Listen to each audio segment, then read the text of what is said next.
बिहार के पूर्वी चंपारण जिले से बड़ी और चौंकाने वाली खबर सामने आई है। यहां सरकारी जमीन से जुड़े करोड़ों रुपए के खेल का खुलासा हुआ है। जी हां, नमस्कार, मैं अंकित और आप देख रहे हैं सिटी पोस्ट लाइव।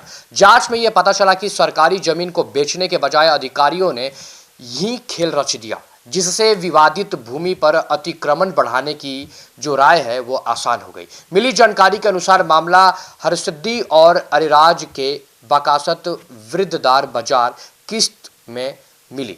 आपको बता दें कि लगभग 1 एकड़ 98 डिसमिल सरकारी जमीन से जुड़ा हुआ है। जांच रिपोर्ट में यह भी सामने आया है कि सीओ और डीसीएलआर ने इस भूमि को निजी यानी रैयती साबित करने की कोशिश की। रिपोर्ट के अनुसार तत्कालीन भूमि सुधार उप समर्था और 2 अंचल अधिकारियों की टीम ने सरकारी जमीन पर अतिक्रमणवाद को खत्म करने की बजाय इसे निजी भूमि साबित करने की कोशिश की। हालांकि उच्च अधिकारियों ने सख्ती और एक अधिकारी की रिपोर्ट ने पूरी खेल को उजागर कर दिया। इसके बाद 2 अंचल अधिकारियों और भूमि सुधार उप समर्था बेनकाब हुए।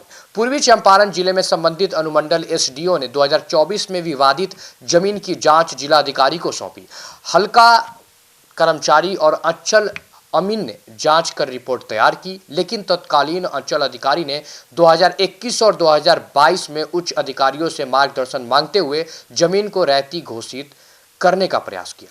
इस पूरी प्रक्रिया में 2024 में जिला अधिकारी को भेजी गई रिपोर्ट में कहा गया कि विवादित भूमि को बकासत वृत्तदार बाजार यानी कि किस्म की माना गया है।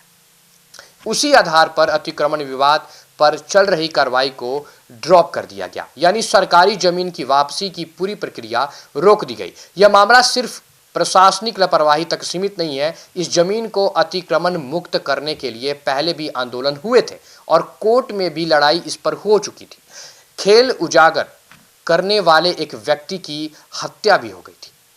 बाद में उसी शख्स के पुत्र ने आत्मदाह कर लिया।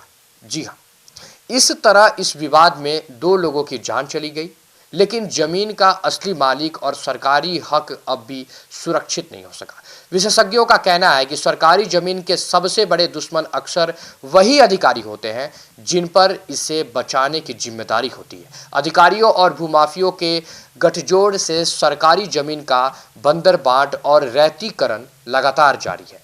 खबर की अगली कड़ी में हम बताएंगे कि तत्कालीन अंचल अधिकारियों और डीसीएलआर की रिपोर्ट में क्या लिखा था और कैसे जमीन का प्रकार बदलकर कुछ लोगों को फायदा पहुंचाने की कोशिश की गई। बिहार में सरकारी जमीन का यह खेल प्रशासन और न्याय दोनों के लिए चुनौती बन चुका है। आम जनता और सरकारी हितों की रक्षा के बीच जंग अब भी जारी है। आपकी क्या राय है इस पूरे वीडियो को लेकर? कॉमेंट में अपनी राय हमारे साथ जरूर साझा करें और देखते रहें सिटी पोस्ट लाइव। धन्यवाद।